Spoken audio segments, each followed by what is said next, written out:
but even great individuals make mistakes. Not all great individuals know all the laws. But the key is that to ask the question, to ask the rabbi, who knows the laws, or the right rabbi who knows the laws, or the expert rabbi in the field, and to find out what's the right thing to do in life. So that's what we see about this man. He happened to be blessed with great wealth, as the Gemara describes, how he owned villages, he owned he owned vineyards, he had olive trees. He was a pretty wealthy man, and but his business conduct, the way he paid his laborers during the Shemitah year, during the year of the seventh year, that's where he was falling short, because he paid them with the produce of Shemitah, with the produce of the seventh year, which you can't pay workers with produce of Shemitah, because the Shemitah produce really is Hefker. The Shemitah produce belongs to everybody. It's during the seventh year. In the Holy Land, you can't work the field, and it belongs to you have to leave the gates open for people to come in and take their stuff. It's open. What he was doing was he used some of his produce to pay his workers for their wages. He owed them money.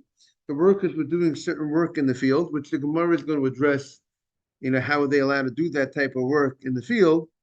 But they were doing work which the Gemara is going to say would be permitted type of work in the field during Shemitah.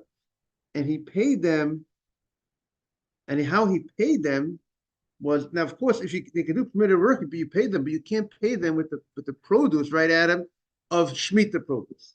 That means it's like you're using Shemitah produce as currency. It's like you're doing business with your Shemitah produce. You're paying your payroll, using the money, using the value, of sometimes you can pay someone by giving them cash. So you can pay someone by giving them the value of cash, by giving them the value of the money, and that he was doing something. He was wrong for doing that. You could not pay with the produce of Shemitah.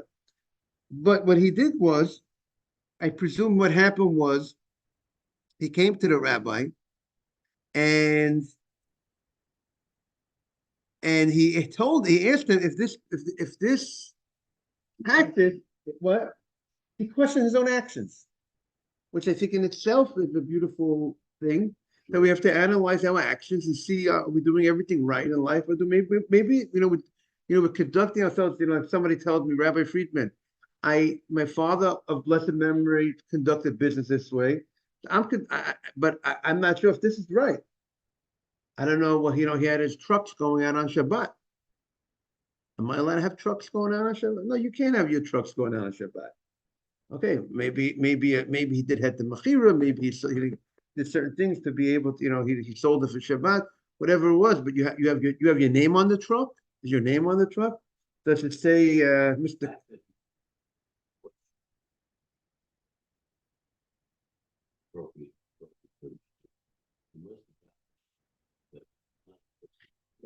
Exactly. That's what happened. That's going to be the story in the Gemara, I'm saying.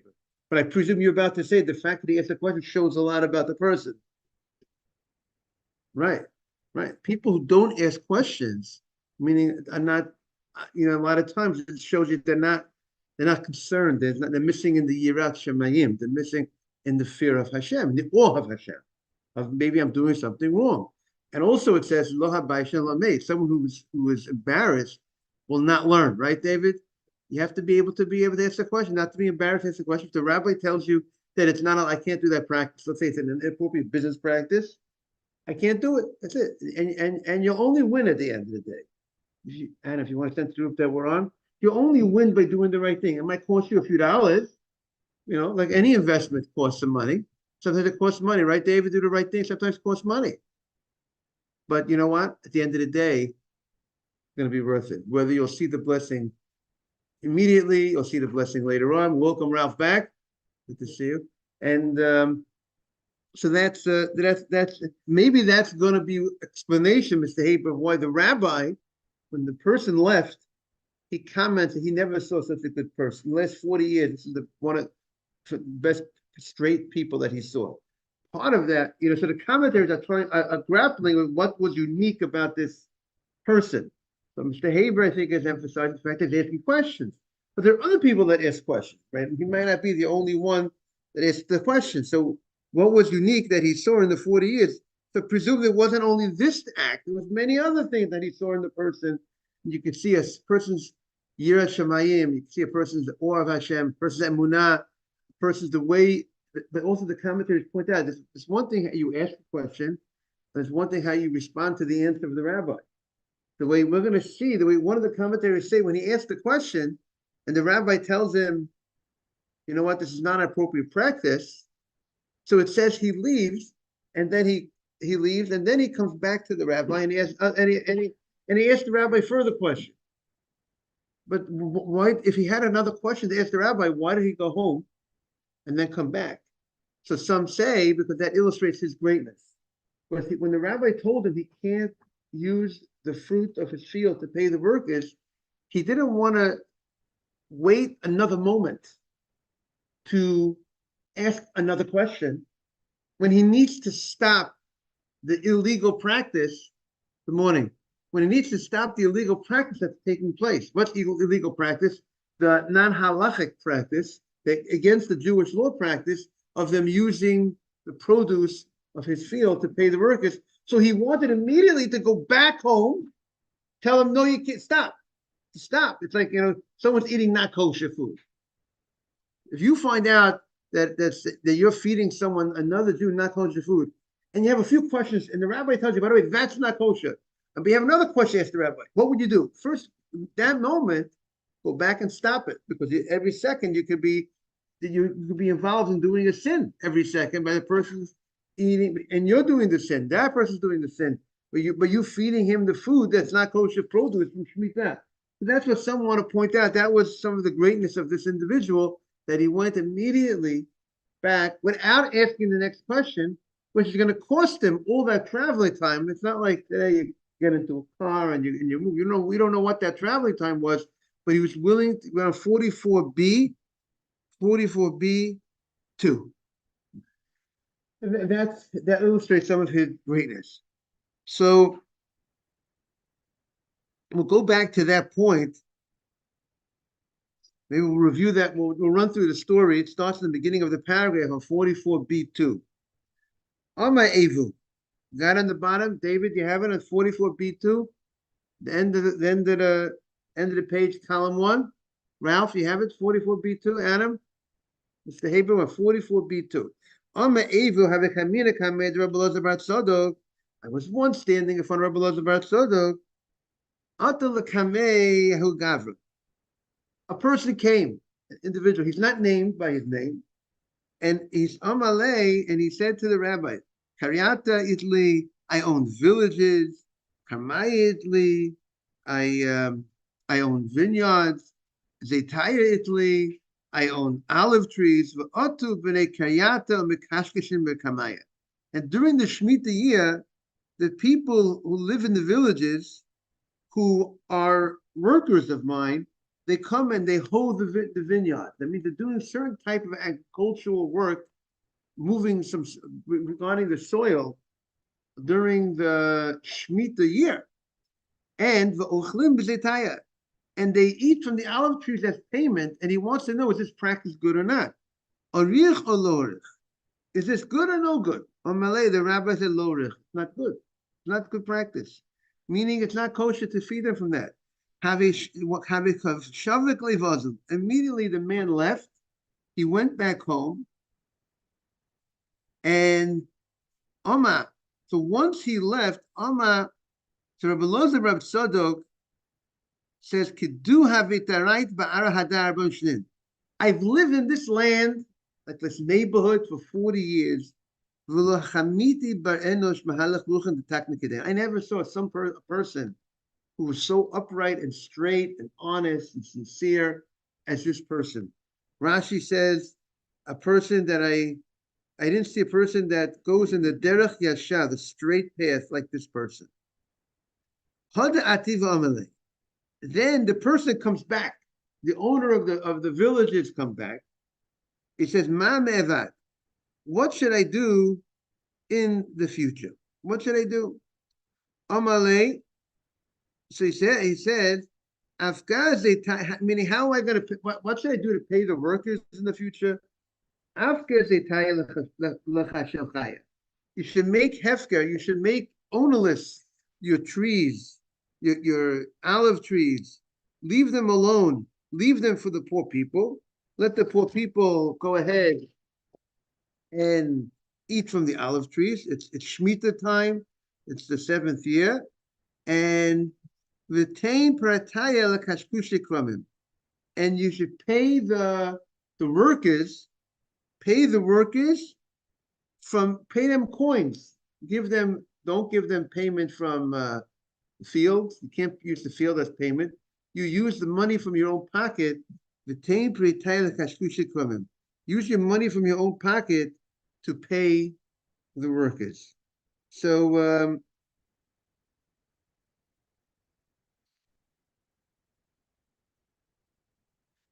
okay, so that's the. I mean, you have to make the commentaries that discuss the issue. Why is he saying make your fields make it ownerless for the poor people? Really, during the Shemitah, it's not only limited to the poor people. Really, anybody should be able to go ahead and rich people, poor people. It's ownerless for everybody. So that's something that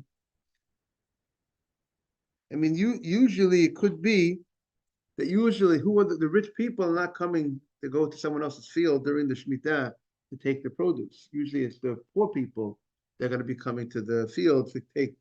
They don't have their own fields to take from.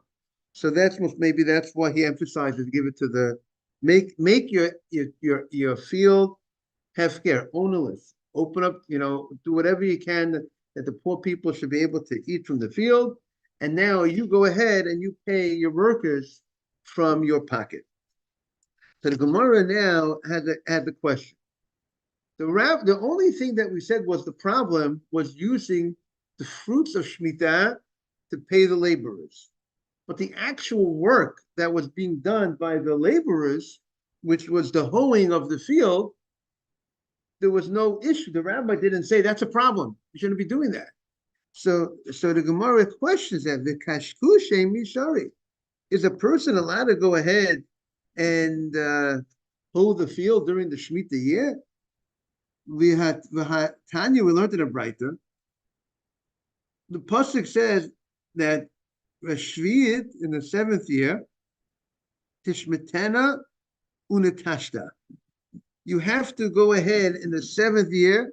You have to leave your field and forsake it. Now that seems like a double language. There's no such thing as the Torah doesn't says that. What do you say, David? Right? Which is redundant, and there's nothing redundant in the Torah. So what's the double language? So each one refers to another point. The Gemara says that Amma and Tishmit. So the Gemara says Tishmitena. When it says Tishmitena, it means Milakashkesh. You're not allowed to go ahead and hoe the field. You're not allowed to be involved doing those things with the ground, with the dirt, with the soil of the field, hoeing.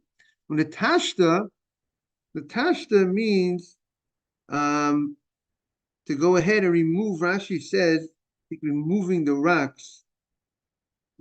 Take away the rocks from the. You have rocks all over your field, and removing those rocks. Obviously, by moving the rocks, you're going to help the growth of the field because those rocks are creating a.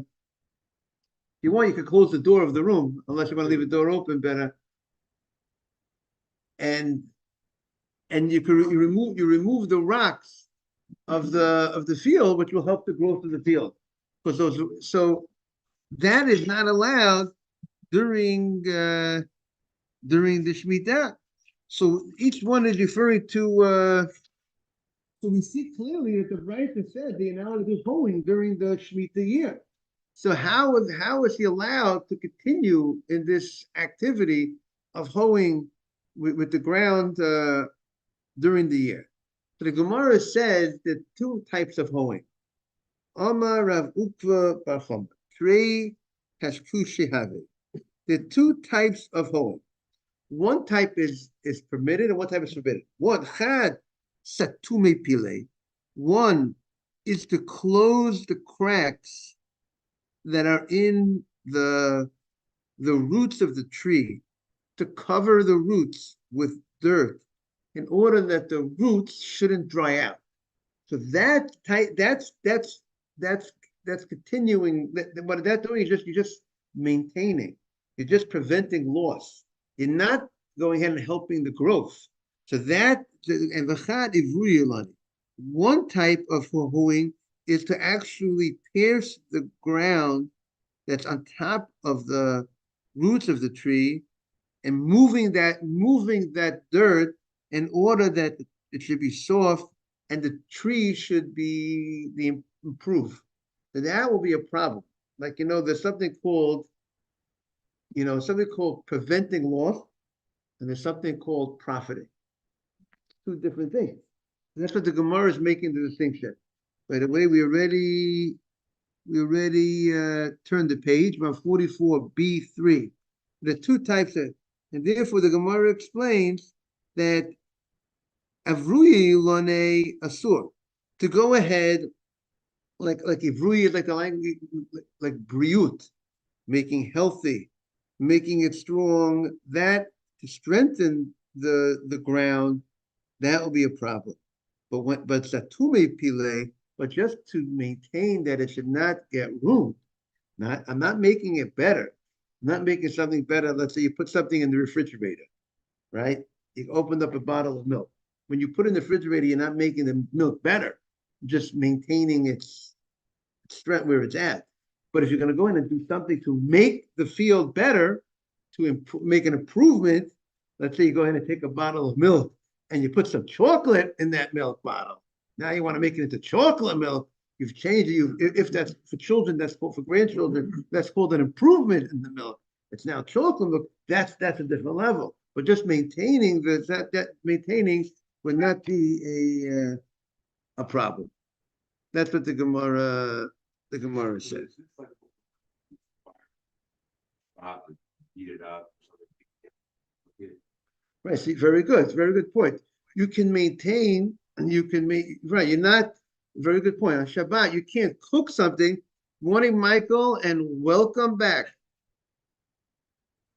On Shabbat, you can't cook something. You can't make an improvement on Shabbat. But to maintain the food that was already cooked before Shabbat, you're just keeping it hot by having a fire on, and just that's allowed, but there's certain things that we do. We cover the fire with a metal plate. If you have a stove, you wouldn't leave a cooked food directly on the fire because it looks like you're cooking. So we put a sheet of metal. We call it a blech. And what do you call it? What do they call it? Hot plate. A hot plate. But I say, what do you call that? What we call the sheet that we put on? Yeah. Actually, I don't know what we call it. I don't know what Sheet it's of called. metal. Okay, you put a sheet of metal on top of the stove. Rabbi, yes. The problem that occurs now is that the liquid, what's considered liquid, what's not for Saturday. Right. That's where it gets hairy. I'm just sharing with the rabbi. We have something called hamin, not cholent. It's similar to cholent. Right. So that's really where the problem I find occurs a lot. Right, but see the issue. The question is, let's say, first of all, you got to make sure that you see the smart. When you put on all the food, make sure all the food before Shabbat is fully cooked before Shabbat. That's what you have to make sure. That will prevent a lot of issues on Shabbat. That when all the food that you put on the stove before Shabbat, make sure it's fully cooked.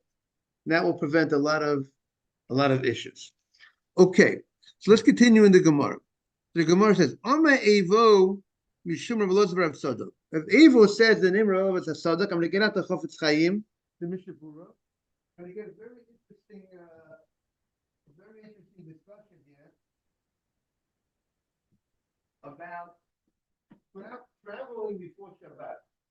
The issue here in the Gemara is about traveling before Shabbat to ensure that when you're traveling, you'll have when you time that you reach your destination, you will have everything that you need for you for Shabbat. So comes the Gemara. Al Yahalech Adam. Now, if you're going to ask the question, what this piece of Gemara, it's the style of the Gemara is when it quotes a rabbi, and it likes to quote the rabbi group the different statements from that same rabbi, even though they might be talking about different subjects. But as you remember, they would learn by heart, right? And therefore they would state the different statements that the rabbi said, together. So that's like Rabbi Batesh said this law, and he said that law, and he said this law.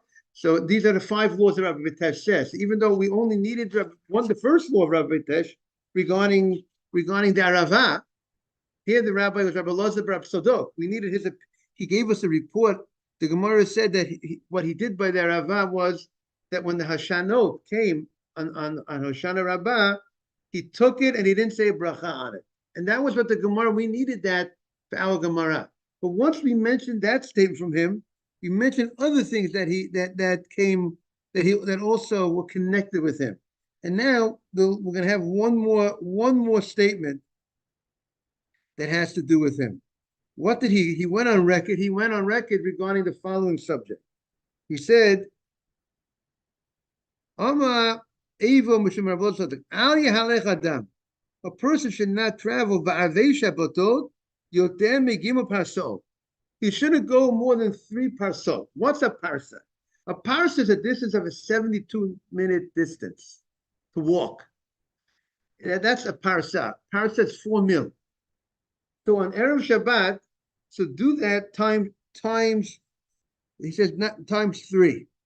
72 times 3 is about 3 hours or so. A little over 3 hours or so, you could say. 216 minutes. 216 minutes. So Gematria Gevura. Very good, beautiful. Arieh. So let's say if you have 260, or we'll call it around 3 hours, a person could walk around 10 parsot a day. Let's say around 3 times 3 or so.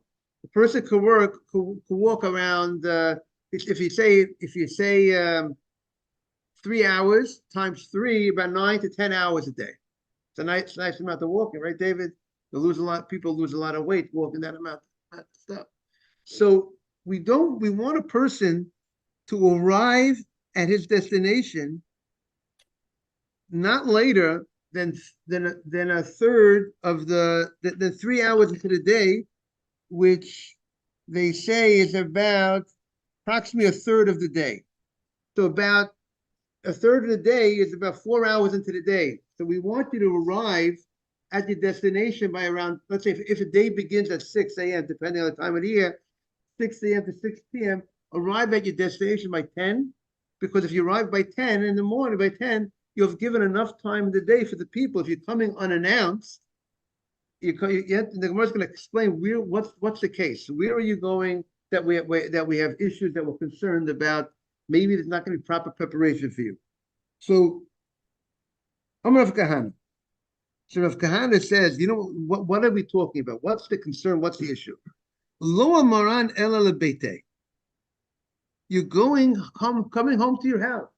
People would travel for a long time. People would be away from the home could be away for a month, could be away for longer. Now you're coming home. Now you said you want to come home on Friday.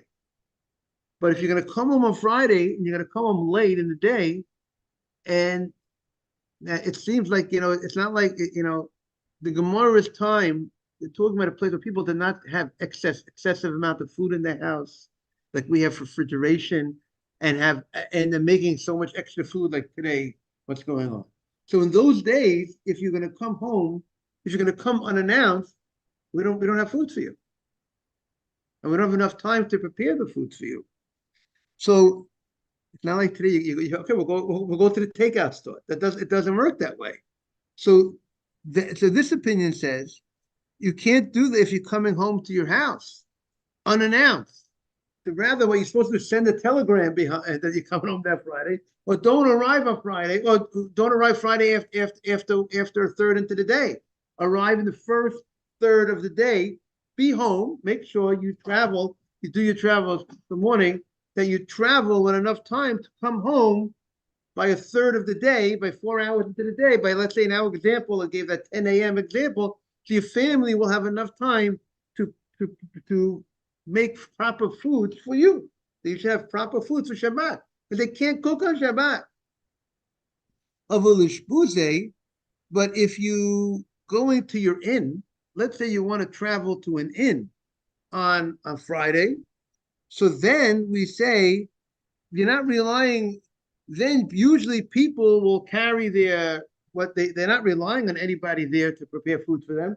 When you come home to your house, you're expecting that your house is going to have food for you. That's what you're relying on. So if you're relying on them, but there's a good chance they're not going to have food for you, right? You want to be idealistic and optimistic that they're going to have food for you, but they don't know that you're coming home.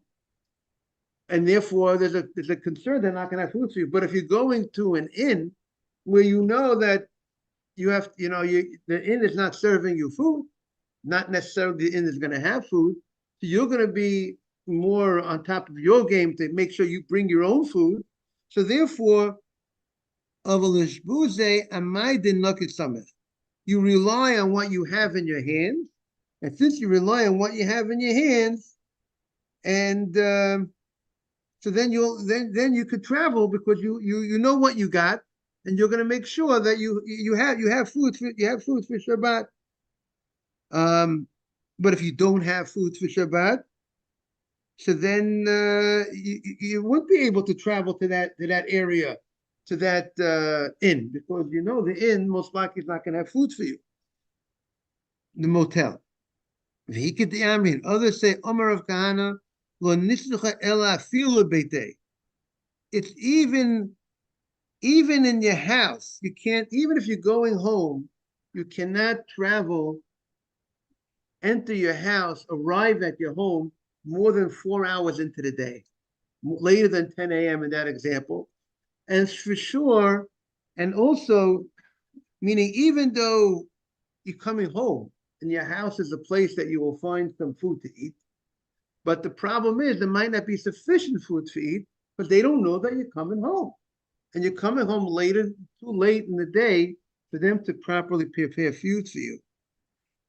Now, but certainly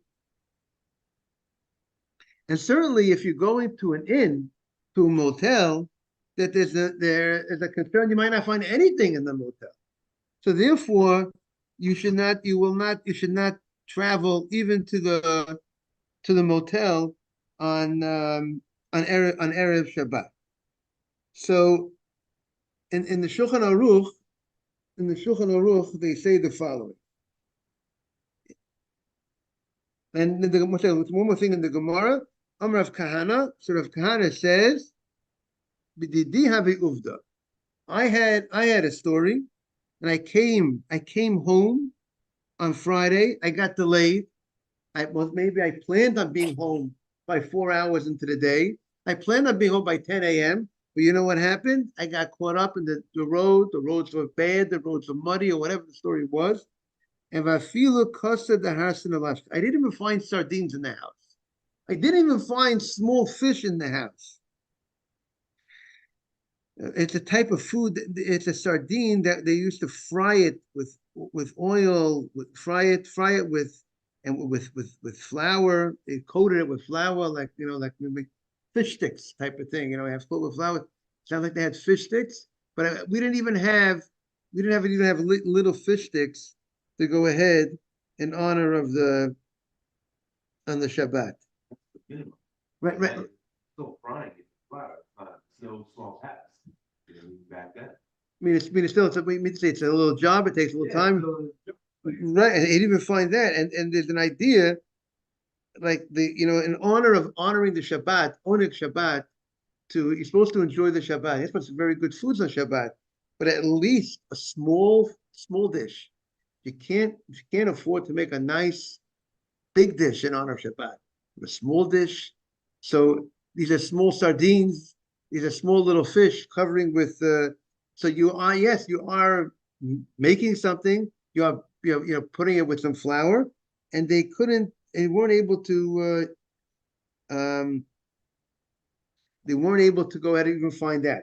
So we see from there that you have to be careful about arriving in your place of destination on Friday enough time for them to prepare for you. But if they know, now nowadays, when people know, people have telephones, when people know when people are coming home, so there is no problem that there's no problem about this.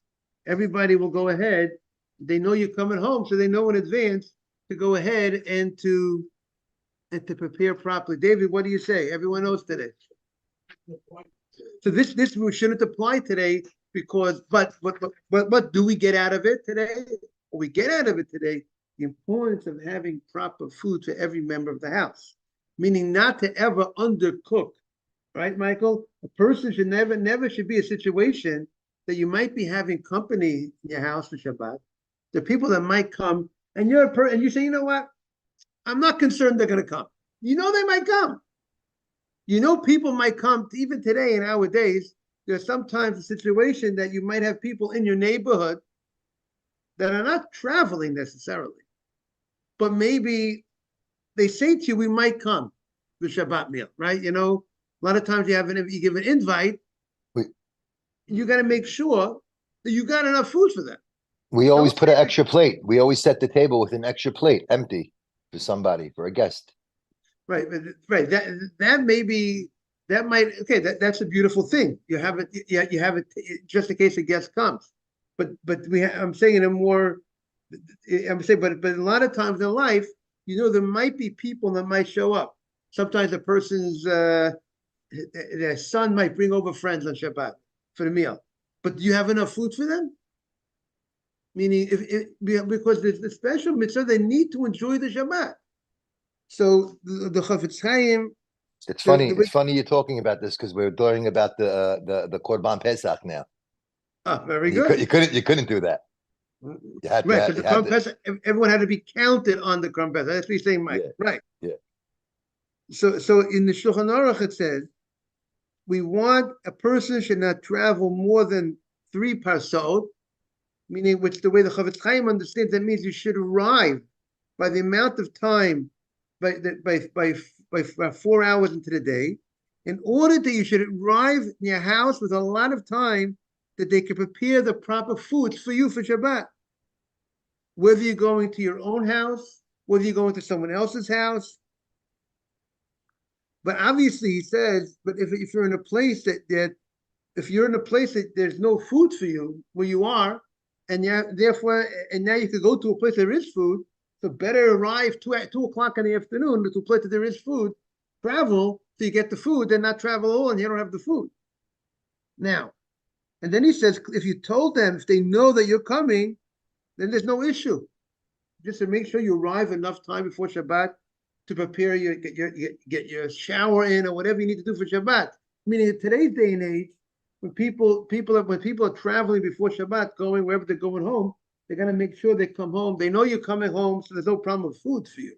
But the other issues are make sure you have enough time to do your preparations for Shabbat, which may be showering and other changing your clothing. Mr. Batesh is doing the nails, what? Doing your nails, cutting your nails in honor of Shabbat, other types of preparation. And there are people today that go to the mikveh in honor of Shabbat. That's not necessary to be done, but kind of like, probably Michael, Mr. Silvermus probably does that. Very holy people do that. So I got a finger up on it. He said, yes, I'm correct on that. You have to know your customers.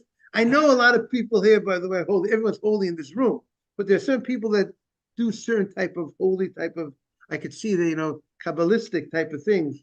So I could see when you have to know Michael Shabbos on that holy level. So that's like David said, that today's day and age, see the way the Chafetz Chaim writes the following: in our countries, most people prepare the needs of Shabbat berevach. They prepare a lot of food for Shabbat. Therefore, people are not so concerned about this because they come home. There's a lot of extra food, like you said. There's an extra plate, and therefore, this is not such a concern. But then the Chafetz Chaim says, this is very, very practical. Many Achronim I've seen that they wrote, nevertheless, a person has to be careful not to travel up close to the evening, close to Shabbat, right? Shkia, let's say sunset, whatever time, let's say today. Sunset is approximately 7:20, right? Approximately 7:20. A person should not say, I'll come home at 7:15, whatever. I'll come a few minutes before, or whatever it might be. Because, when you're playing with the minutes, right? Or you're driving a car and you go on highways, you don't know what's the traffic situation.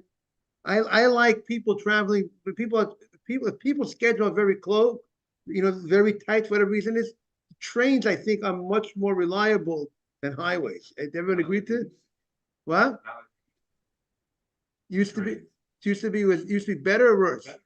Used to be better. Now it's more problems.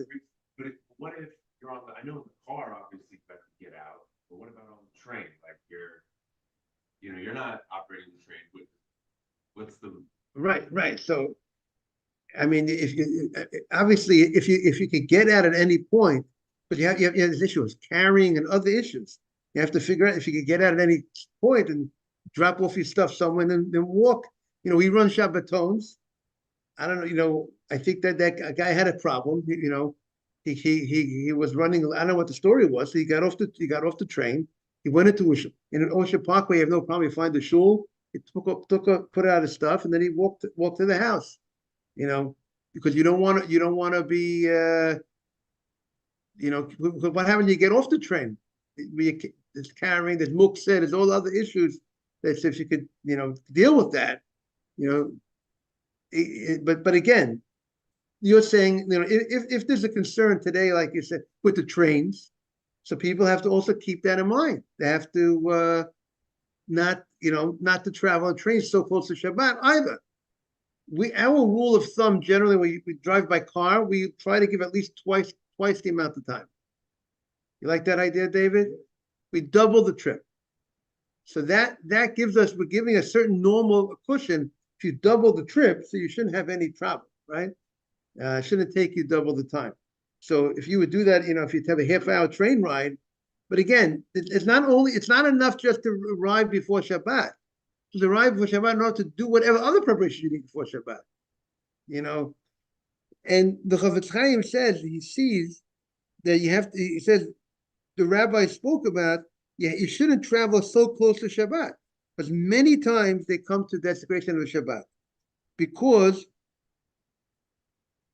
he says a lot of times if you go to those days into an inn or even into someone's own house, when he comes close to Shabbat, let's say they didn't know that he was coming, sometimes people will add food and cook extra, or they'll even on Shabbat people will be putting in stuff and it'll be a problem. So therefore, many times people don't arrive till it's actually Shabbat already. And he says there's a lot of desecration of the Shabbat by carrying and other issues. Therefore, every person should place in his heart to hurry up, to come earlier to his place. And he should not give, and the evil inclination should not tell him, oh, there's a lot of time left. And the roads are good. Don't worry. Everything, it'll take you. You'll be able to leave later. Traveling won't be a problem. Now, that's what the Chafetz Chaim. It's beautiful, right? This is what the Chafetz Chaim says. An ounce of prevention is worth, as we all know, it's always better to be safe. And I have a different line that I say. You know what I say? Enjoy the trip. Because if you travel too close, you don't enjoy the trip. Because you're nervous. Maybe I have to. David, hear what I'm saying? How do you like that idea? You get stressed. You don't want to come in Shabbat being stressed because you're worried about. I like to travel earlier. No stress. Enjoy the ride. Enjoy wherever you're going. Enjoy the ride instead of watching the clock. And are you driving too fast? You might get a ticket. You get a ticket, that's a 45-minute delay. So you get a ticket, so that's the story. Okay. Mitzvah lulav kesed. We're now on 44B3, bottom right side.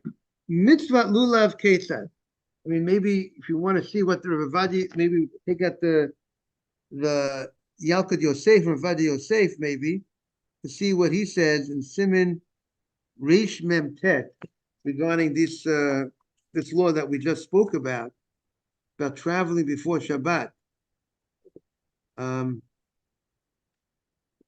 By the way, like if a person comes from Manhattan to Far Rockaway on a Friday afternoon, I don't recommend taking the highways.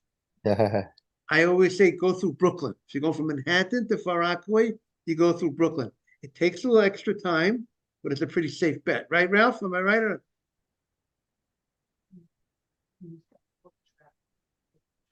He left his car on the side of the road and he walked home. Yeah, he has a friend who Ralph said who left the car on the side of the road and walked home. But I know people that got caught on Pesach.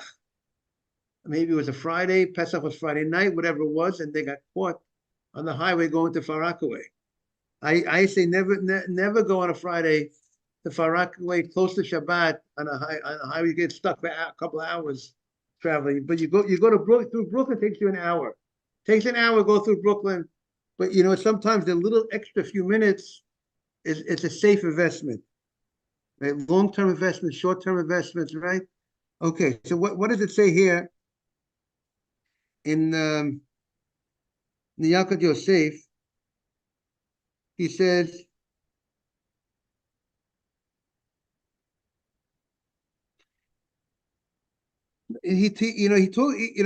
one of the things obviously that he says is the person has to make sure not to enter into a possible desecration of the Shabbat. Meaning, whatever you're doing when you're traveling, it's not like, I got lucky this time. I made it this time. That's not how we wheel, not how we deal. You have to travel in a way where you're confident there's no question, shouldn't be any concern of desecrating the Shabbat. Okay. Tana, we're now the last line of the page. Tana Kamed Rav Nachman. Now we're talking about the mitzvahs lulav. The Tana said, Soldrin al Gav HaStaba, that what they do is they would take the lulavim Friday when Shabbat came out, when Sukkot came out of Shabbat. What did the Mishnah say? When they came to the Temple Mount, the Har HaBayit, they had these benches in the Temple Mount. And you leave him on the bench.